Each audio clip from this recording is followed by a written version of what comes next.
Bien, alors, à l'ordre, s'il vous plaît, nous reprenons nos travaux. Ça nous fait plaisir d'accueillir cet après-midi les représentants de la Fondation littéraire Fleur de Lys. Monsieur Serge-André Gué, vous en êtes le président-directeur général? Eh oui. Bonjour, ça va bien? Bonjour, ça va très bien, vous? Très bien, je vous remercie. Et Madame Renée Fournier, secrétaire trésorière. Bonjour. Bonjour, monsieur, si vous voulez vous nommer à la... Moi, c'est Pierre Bonnin. Bonjour, monsieur Morin. Alors, je vous avise, gens de la commission, et à inviter que nous déposons à votre demande, je pense, du livre papier au livre numérique, les nouveaux défis de l'industrie face aux gros joueurs de l'Internet, les mécanismes de la concurrence et de la régulation du prix du livre. C'est un document fait par Maître Charlène Bouchard, professeur titulaire, Faculté de droit, Université Laval. Alors, merci d'être là cet après-midi. Ça nous fait plaisir de vous accueillir. 10 minutes pour présenter l'essentiel de vos messages. Par la suite, un échange avec les parlementaires. Ça vous va? Oui, ça me va très bien. Allez-y. Alors, comme vous le savez, je me présente. Mon nom est Serge-André Gué. Je suis président éditeur de la Fondation littéraire Fleur de Lys. Vous savez que je suis accompagné de Renée Fournier, qui est la secrétaire, trésorière et libraire, et de Pierre Bonnin, qui est un de nos auteurs et qui est le directeur de notre collection du domaine public.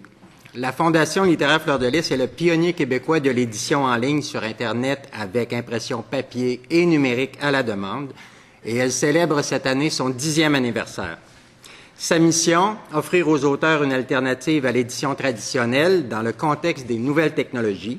Elle forme aujourd'hui une communauté de plus de 300 auteurs et de plus d'1 millier de lecteurs, majoritairement du Québec. Notez que la Fondation littéraire Fleur de Lys ne reçoit aucune aide financière de l'État.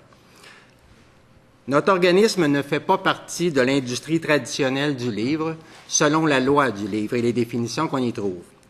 Aussi, elle jouit d'un certain recul lui permettant de porter un regard différent sur la situation de cette industrie.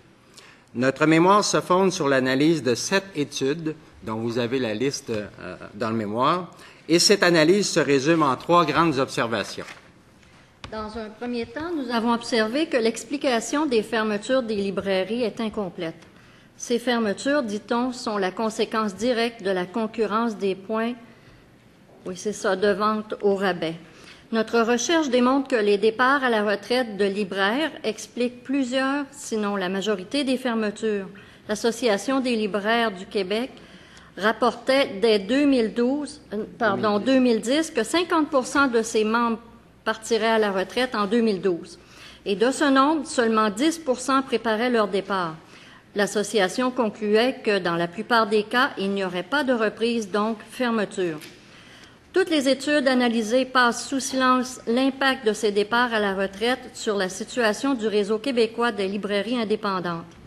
D'autre part, le collectif québécois Nos livres à juste prix constate à la lecture du rapport du député français Hervé Guémard que le réseau de librairies s'est maintenu et développé en France grâce à la loi sur le prix unique du livre. Or, le nombre de librairies généralistes a diminué de 173 à 120 dans le seul quartier latin de Paris depuis 2003, selon le rapport La revitalisation des commerces de proximité par la ville de Paris, publié en 2013. Au moment où le député Hervé Guémard publie son rapport, déjà 44 librairies généralistes ont fermé leurs portes dans le quartier latin de Paris, mais il en fait abstraction dans son rapport. Dans un deuxième temps, nous observons un manque généralisé de rigueur et de données précises dans les études qui ont été analysées.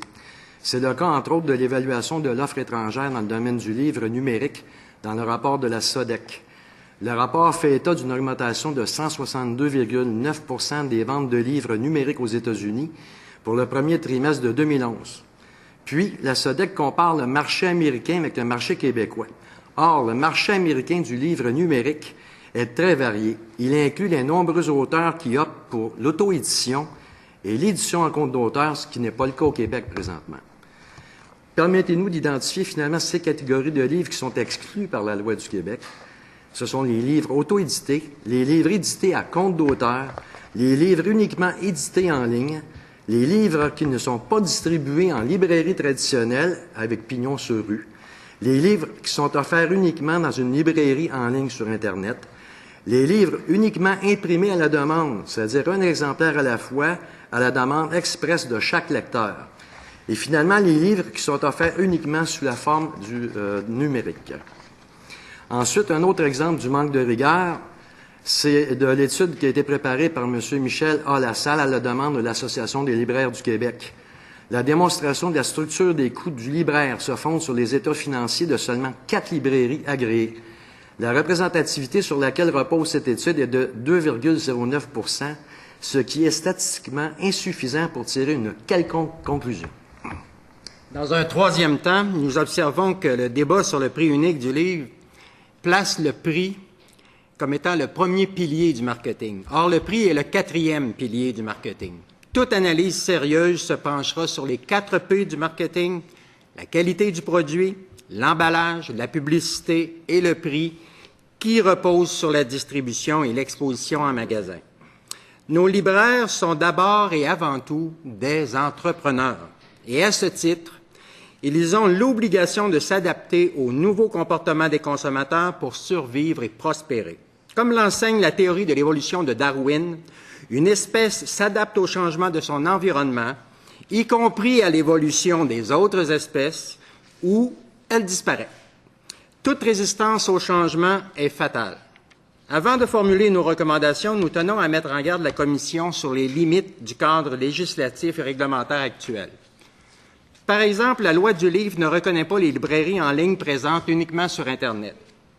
C'est le cas d'Amazon, Apple eBookstore et de la Fondation littéraire Fleur de Lys. Un simple amendement de la loi du livre ne pourrait pas s'appliquer aux intervenants qu'elle ne reconnaît pas. La Fondation littéraire Fleur de Lys croit que l'Assemblée nationale n'aura pas d'autre choix que d'opter pour une nouvelle loi plutôt qu'un amendement à la loi actuelle. Enfin, la Fondation littéraire Fleur de Lys ne prend position ni en faveur ni contre une réglementation du prix de vente du livre. Cependant, nous formulons les recommandations suivantes à la Commission. Nous recommandons à la Commission et au gouvernement d'adopter désormais une approche gagnant-gagnant en exigeant des retombées spécifiques pour maximiser l'impact de l'aide gouvernementale, y compris d'une éventuelle réglementation du prix de vente du livre. Par exemple, nous recommandons à la Commission d'exiger la mise en vedette des livres québécois dans toutes les librairies, et ce, sans aucun frais pour les distributeurs et les éditeurs. Nous recommandons aussi à la Commission d'obliger l'impression au Québec de tous les livres édités avec l'aide de l'État. Plusieurs éditeurs, soutenus financièrement par le gouvernement du Québec, confessent publiquement imprimer en tout ou en partie leurs livres aux États-Unis et en Asie. Ainsi, une part de l'aide de l'État québécois, tirée des impôts et des taxes des citoyens, profite à des imprimeries étrangères plutôt qu'à nos propres imprimeries. Nous proposons que les éditeurs québécois conservent 100% de l'aide de l'État dans le cas où ces derniers impriment leurs livres au Québec et un pourcentage moindre de cette aide de l'État s'ils impriment leurs livres à l'étranger. La Fondation littéraire Fleur de Lys recommande qu'un label « Imprimé au Québec » soit instauré. Cette proposition de la Fondation littéraire Fleur de Lys reçoit l'appui de l'Association québécoise de l'industrie de l'imprimé. Nous recommandons aussi à la Commission d'effectuer un suivi très serré des ventes de livres pour mesurer l'impact d'une éventuelle réglementation du prix unique du livre. Enfin, pour cerner la situation réelle du livre au Québec, nous recommandons à la Commission de commander de rendre public un portrait annuel inclusif et détaillé du livre au Québec, ce qui n'existe pas présentement. Nous sommes particulièrement préoccupés aussi par le manque d'informations au sujet de ce qu'on appelle maintenant le peuple en écriture, c'est-à-dire de ceux et celles qui s'adonnent à l'écriture et optent pour les alternatives au marché traditionnel de l'édition, telles que l'auto-édition, l'édition en ligne et l'édition en compte d'auteur.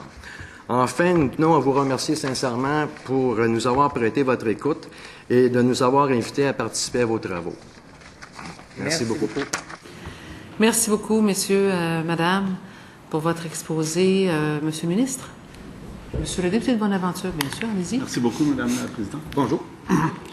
Écoutez, question très simple. Quel serait l'effet d'une réglementation du prix de vente des livres neufs sur vos activités?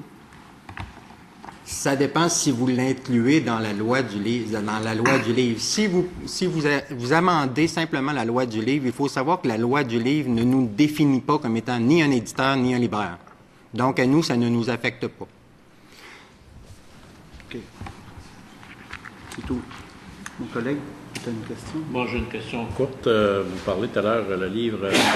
Est-ce que vous êtes dans le livre numérique, vous donnez des services à ce niveau-là? Est-ce que votre demande, vous avez-vous une demande à cet effet au niveau si on change la réglementation, de vous d'inclure dans dans la réglementation, autrement dit qu'on pourrait légiférer au gouvernement, inclure le genre d'entreprise que vous êtes dans cette législation-là, ou si vous préférez demeurer à l'écart?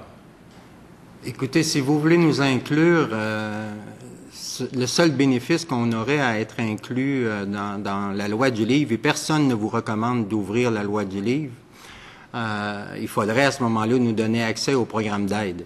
On n'a pas accès actuellement au programme d'aide de l'État parce qu'on n'est pas reconnu par la loi du livre. Mais si vous nous incluez dans une loi à part sur le prix unique du livre, et là, vous nous demandez de nous plier à une loi, alors que l'autre ne nous concerne pas dans le sens où on touche aucun bénéfice de l'État, on n'a aucune subvention de l'État. On parle de livres numériques, mais on parle aussi de livres papier dans notre cas. Ça, je voulais vous le préciser, on fait les deux. C'est des livres papier, mais imprimés à la demande.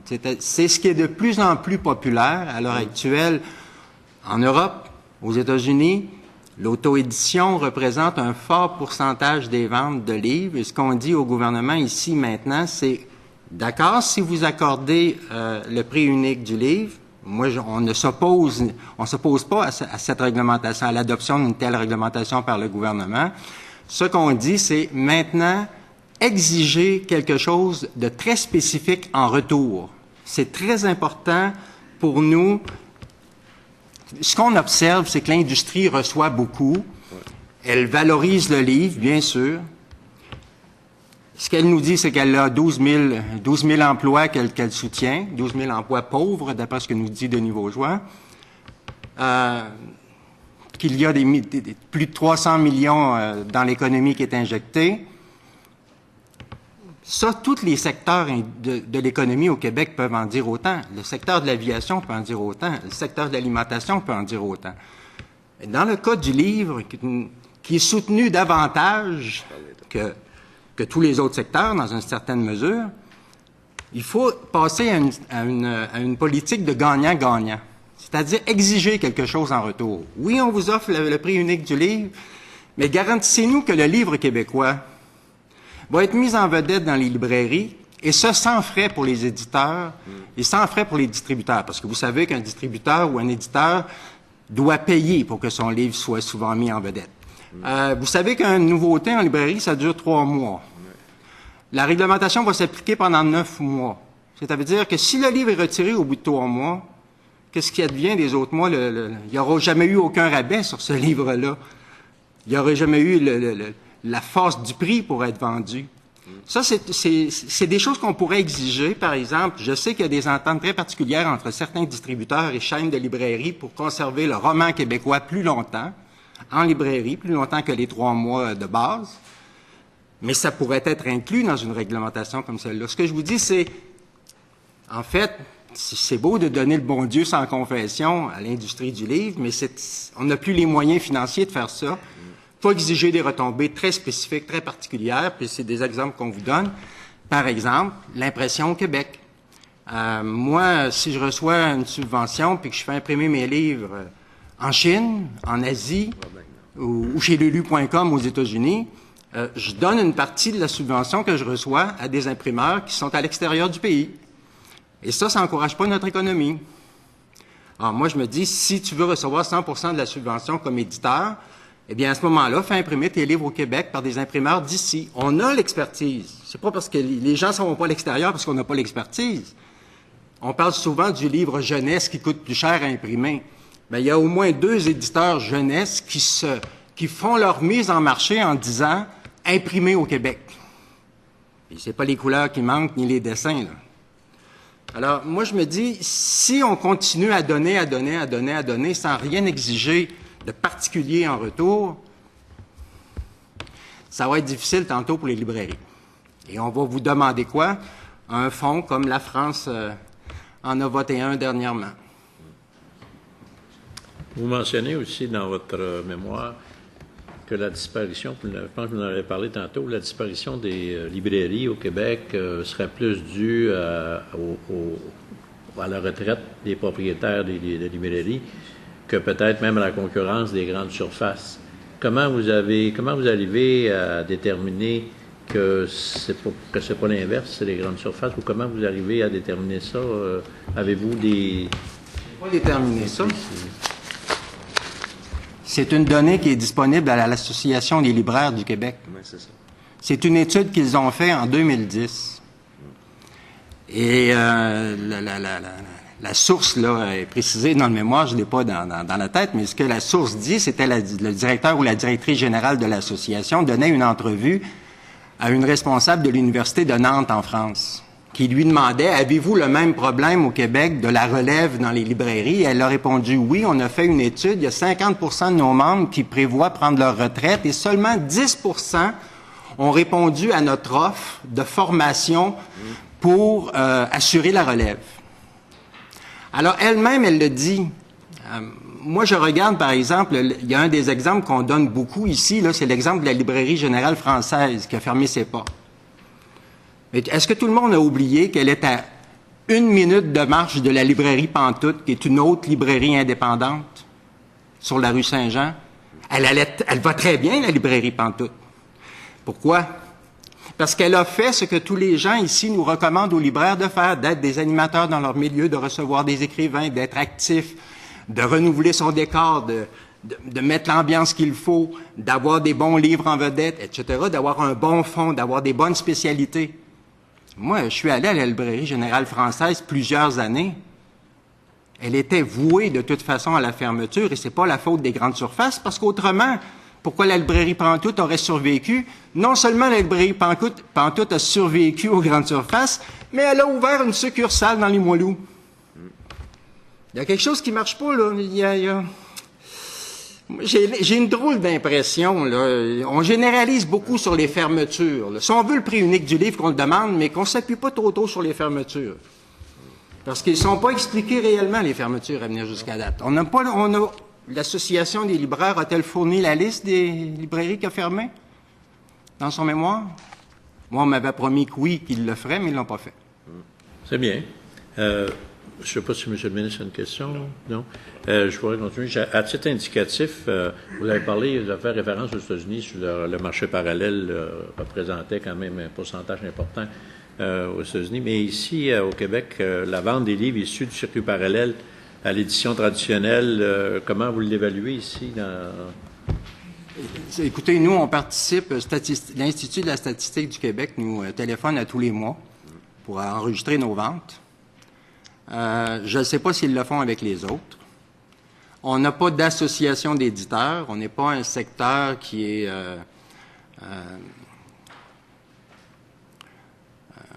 en fort développement au Québec. Puis la majorité des gens qui ont besoin de services comme ceux-là vont aller vers les Américains, vers lulu.com, ou encore vers des services français. On nous répond, nous, qu'après 10 ans d'existence, on a en notre catalogue 350 titres, et ça devrait être des milliers qu'on devrait avoir. Effectivement, ça devrait être des milliers qu'on devrait avoir, mais beaucoup d'associations, dont l'UNEC, ont référé plusieurs auteurs chez lulu.com aux États-Unis. Alors, la presse a accordé beaucoup d'importance à lulu.com, puis les auteurs connaissent mieux lulu.com. Vous savez comment c'est un organisme sans but lucratif comme le nôtre, là, qui est une fondation, qui n'a pas de salariés. On est juste des bénévoles. On n'a pas de budget marketing, là. Ce qu'on offre, nous, c'est au prix coûtant qu'on le fait, là. Nous, on charge 650 pour éditer un livre numérique et papier à un auteur. En lui donnant 10 exemplaires papier de son livre qu'il peut revendre au prix de 24,95, il vient de récupérer la moitié de son investissement. Ça lui a coûté 300, 325. Il va aller vers une maison d'édition à compte d'auteur ou à l'auto-édition. Ça va lui revenir à 1000, 2000, 3000. Et même la presse a rapporté jusqu'à 15 000 $ pour certaines maisons d'édition. Il y a même des maisons d'édition traditionnelles qui prêtent leur nom.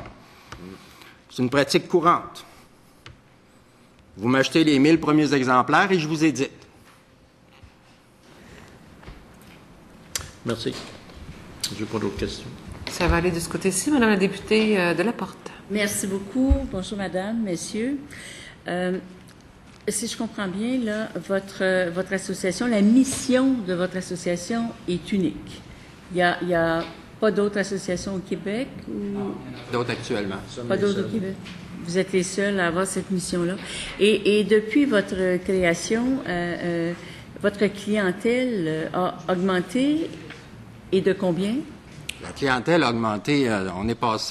Quand on a ouvert nos portes, on avait 120 auteurs. On est rendu à plus de 300, puis on en a édité 500. Ce qu'il faut savoir, c'est que nous, notre contrat d'édition dure 2 ans. Alors, l'auteur est libre de renouveler ou non. Il ne cède pas ses droits d'auteur à nous. On n'est pas propriétaire de son livre pour la vie, ou jusqu'à 50 ans après sa mort, ou 70 ans après sa mort. L'auteur peut, au bout de 2 ans, retirer son livre. Il peut aussi, en même temps qu'il fait affaire avec nous, être à la recherche d'un éditeur traditionnel et décrocher effectivement l'intérêt d'un éditeur traditionnel. Et à ce moment-là, dans notre contrat d'édition, c'est spécifié que l'auteur peut mettre fin à son contrat avec nous s'il obtient ce qu'il veut, c'est-à-dire son rêve, c'est-à-dire de voir son livre en vitrine d'une librairie au coin de la rue. Parce qu'avec nous, il n'est que sur Internet. On n'est pas dans les librairies. Alors, moi, ce qui m'a surpris, là, pour parler de la clientèle, j'ai 56 ans aujourd'hui, là, mais j'avais 46 quand j'ai lancé la Fondation, et je m'attendais à une majorité de jeunes qui allaient sauter sur ça. Je me dis, la génération numérique, ce sont les jeunes. Bien non, ça a été les gens les plus âgés qui sont venus, des gens de 50 ans et plus, des retraités qui écrivent. J'ai été surpris par la qualité des écrits. Au Québec, actuellement, ceux qui écrivent, c'est ceux qui ont le temps. Hein, on n'écrit pas beaucoup par loisir quand on a 24 ans, puis qu'on attend un enfant, puis qu'on doit travailler, puis payer la garderie, etc. On n'a pas ce loisir-là. Mais au Québec, c'est cette population-là, c'est ce que j'appelle le peuple en écriture. C'est cette population-là qui écrit. C'est celle qu'on a formée là avec la Révolution tranquille, avec l'instruction publique obligatoire, l'ouverture des écoles, l'ouverture aux livres, l'ouverture à la culture. Là, elle a fini de travailler. Elle a écrit probablement toute sa vie pour des besoins professionnels. Et là, elle écrit pour elle. Elle écrit souvent pour ses enfants, ses petits-enfants, mais elle écrit aussi pour des secteurs. Par exemple, on a édité l'autobiographie du fondateur de l'ENAP au Québec. Il n'a pas passé par un éditeur traditionnel. Alors, il y en a qui sont un peu... ils veulent plus là, attendre, puis avoir 3, 4, 5, 6, 10 lettres de refus d'éditeur. Ils disent, regarde, moi, je vais le faire pour un petit marché, je vais le faire pour mes proches, pour mon réseau à moi. Je vais le mettre sur Internet, tant mieux s'il y en a d'autres qui le découvrent à travers le monde. Mais je vais passer tout simplement par les nouvelles technologies, puis je vais me contenter de ça. Au Québec, actuellement, le peuple en écriture, on n'a pas de portrait. En France, il y en a un. Et qui vient de paraître là, au mois de juillet. Vous avez mentionné tantôt que les éditeurs font imprimer à l'extérieur du Québec. En fait, quand j'ai pris connaissance de ça, j'ai été stupéfaite, parce que c'est quand même des subventions qui viennent des contribuables. Alors, à quelle hauteur ça se fait, ça? On ne le sait pas. Même l'industrie du livre, l'association que j'ai rencontrée ne le sait pas non plus. Ce sont des rumeurs qui circulaient. Moi, je savais on m'avait informé sur des commentaires suite à un article que j'avais publié au sujet de lulu.com qui nous menaçait. Une directrice de lulu.com nous a dit des éditeurs québécois qui font imprimer leurs livres chez lulu.com, il y en a. Récemment, on m'a confirmé un homme d'affaires étranger qui est en processus d'ouvrir une entreprise au Québec, m'a confirmé après sa tournée des éditeurs au Québec qu'il en a au moins connu 2 qui lui ont confessé imprimer ses livres à l'extérieur du Québec. Mais là où c'est le plus étonnant, madame, il s'agit d'aller sur le blog de l'Association nationale des éditeurs de livres et vous trouvez là un message dans lequel une jeune éditrice, jeunesse, confesse que tout le monde lui conseille d'aller imprimer ses livres en Chine car elle ne survivra pas. Et vous avez juste à lire les commentaires qui suivent le message dans le blog de l'association pour voir qu'il y en a qui vous font rapport, qu'ils font imprimer leurs livres en Asie. OK. À la page 11 de votre mémoire, vous parlez, vous dites, nous excluons tous les livres produits en parallèle de l'industrie traditionnelle du livre, et vous en identifiez quelques-uns. Il y a deux que j'aimerais que vous me clarifiez de quoi il s'agit. Vous parlez des livres auto-édités et vous parlez des livres édités à compte d'auteur. Grand type d'édition. L'édition à compte d'éditeur, c'est ce que fait l'industrie traditionnelle du livre, c'est-à-dire ça ne coûte absolument rien à l'auteur d'être édité. En fait, on dit que ça ne lui coûte rien, mais ça lui coûte ses droits d'auteur sur son œuvre. À long terme. À très long terme. Ça lui coûte beaucoup, même s'il n'y a aucun frais pour être édité. Ça lui donne une chance parce que 90% des manuscrits sont refusés. Le livre auto-édité, c'est l'auteur qui contracte tous les services dont il a besoin. Le service d'infographie, la révision, la correction, le montage de la maquette, l'imprimeur, le distributeur, etc. Il contracte lui-même chacun des services. Pour faciliter la vie à cet auteur-là qui souhaite s'auto-éditer, mais qui ne veut pas s'embourber avec 200 contrats à signer, puis à surveiller, puis à vérifier, il y a des maisons d'édition qui offrent ce qu'on appelle l'édition à compte d'auteur. Alors, l'auteur fait affaire avec un seul service qui lui fournit tous les services pour s'auto-éditer. Donc, parfait. Vous avez mentionné aussi le manque de rigueur dans les données. Et là, en lisant cela, là, je me suis dit, il est passé plein de monde, là, depuis 3 jours maintenant, et on a eu plein de données. Est-ce que j'entends que les chiffres en fait, on a posé des questions, on a eu des réponses sur certaines données. Alors, est-ce que j'en conclus que ces données-là ne seraient pas tout à fait exactes? Je ne sais pas que les données sont exactes, c'est qu'elles sont insuffisantes et insuffisamment expliquées aussi. Moi, j'ai écouté la première journée de la commission. Je m'attendais à ce qu'on vous fournisse des données quand vous posiez des questions sur tes données. Alors, la première journée, je l'ai écoutée en entier, puis souvent, on vous a répondu « Ah, on n'a pas les données. On n'a pas les données. » Et il y a quelqu'un, prenons l'Association nationale des éditeurs de livres, ils vous ont répondu qu'ils ne savaient pas combien il y avait d'éditeurs au Québec. Et que cette question-là, vous devriez la poser à la SODEC. Est-ce que la SODEC a le bon portrait? On n'a pas de portrait sectoriel du livre au Québec. Le livre, là, il a comme échappé aux grappes industrielles de Gérald Tremblay, là. Dans tous les secteurs au Québec, on a une table agroalimentaire, on a une table pour l'industrie, on a une table pour tous les secteurs industriels, mais dans le domaine du livre, il y a une table de concertation de l'industrie du livre dont est exclu le gouvernement, à moins que je me trompe, Monsieur le ministre. Il y a un conseil de la lecture et du livre qui est en fait qui regroupe beaucoup de gens de l'industrie, mais peu de gens de l'extérieur de l'industrie, peu de spécialistes. Moi, j'ai pas été étonné par les données qui vous ont été livrées ici, là. Même dans le dernier mémoire que j'ai lu, celui de l'Association des libraires, là, on a parlé des fermetures pendant un paragraphe, et puis on s'est tué sur la question par la suite. Mais on argumente encore.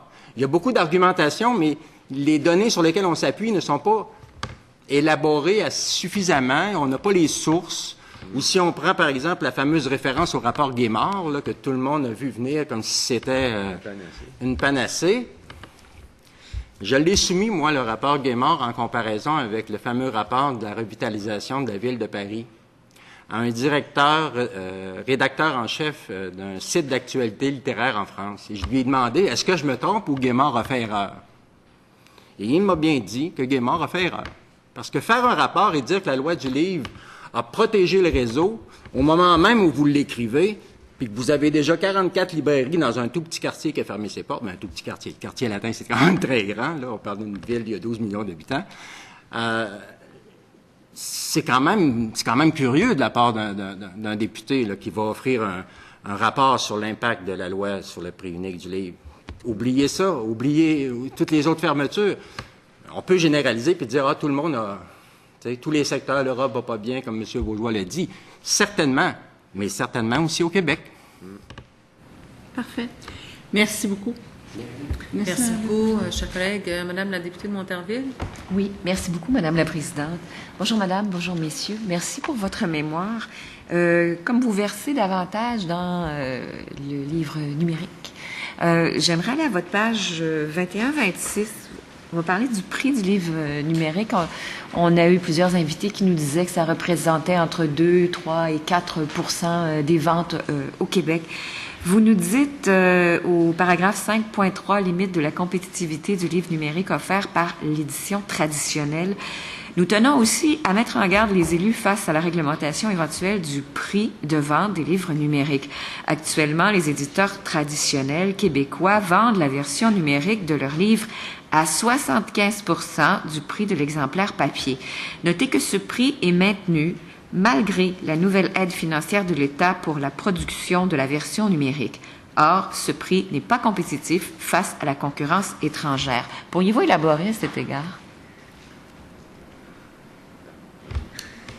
Quand on vend un livre numérique à 70 ou 75 % du coût de l'exemplaire papier, c'est vraiment pas compétitif sur le marché. Si vous allez sur Amazon, si vous allez à la librairie, à notre fondation, nous, on a établi un prix fixe, 7 $. Tous les livres papier se vendent 24,95 $, sauf exception, s'il y a beaucoup d'images couleurs, on monte à 29,95 $. Mais on a établi un prix fixe. À l'heure actuelle, là, si moi, j'étais engagé une firme marketing externe et que je devais analyser la situation du livre numérique au Québec et voir, on peut dire que ça peut prendre 1 an, 2 ans, 3 ans, 5 ans à décoller, mais ça ne décollera pas à ce prix-là. Impossible. C'est impossible. C'est trop dispendieux. Pour ce qu'on nous offre, parce qu'on ne nous offre pas grand-chose pour l'heure. On nous offre souvent le PDF de l'exemplaire papier. Là. Il n'y a pas d'interaction. Souvent, il n'y a même pas de table des matières interactive. Il n'y a pas grand-chose. Là. Souvent, s'il y a des entêtes et des pieds de page, on est chanceux. Mais il y a un travail à faire, puis le travail est dans le prix. Alors, moi, je sais qu'on a été en retard dans le démarrage du livre numérique. Pourquoi? Mon interprétation est facile à ça. Les éditeurs attendaient l'aide de l'État. Et c'est souvent comme ça au Québec, dans le milieu du livre. On attend l'aide de l'État. C'est une industrie qui est sous un respirateur artificiel de l'État. Elle vous le dira elle-même. Si vous retirez votre aide, il meurt. C'est presque une industrie gouvernementale. À 70 % du prix d'un exemplaire papier pour le livre numérique, ça ne fonctionnera pas, il ne fera pas sa place sur le marché. On va aller acheter ailleurs. Et autre chose. Sans compter que de plus en plus d'auteurs, chez nous on le remarque, qui décident d'offrir la version numérique de leur livre tout à fait gratuitement. C'est le cas de Pierre ici. Il est rendu à plusieurs milliers d'exemplaires téléchargés. À travers le monde, soit dit en passant. Au-delà de 40 000 lecteurs, imaginez. Sa valorisation, elle est là. Il savait qu'il ne pouvait pas vivre de ça. Il y a 200 personnes au Québec qui vivent de leurs écrits, y compris la pige. Alors, c'est pas un prix compétitif. Puis même si on leur donne le fameux 500 $, maximum 30 000 par année, je crois, pour le livre numérique, là, par éditeur, ils n'ont pas baissé le prix. D'autant plus que le livre numérique, finalement, c'est la maquette qu'on prépare pour le livre papier. Le travail est déjà fait, alors comment ils justifient ce prix-là? C'est pas pour le surplus de travail, parce que justement, ça ne leur en demande pas plus. C'est un profit qui est beaucoup plus grand, finalement. Ce sera votre mot de la fin, chère madame. Merci pour votre présentation. Merci beaucoup. Bon retour. Je suspends le temps d'accueillir M. Germain Belzile. Il est accompagné de M. Vincent Geloso. Je ne sais pas si je le prononce comme il faut. On saura me reprendre.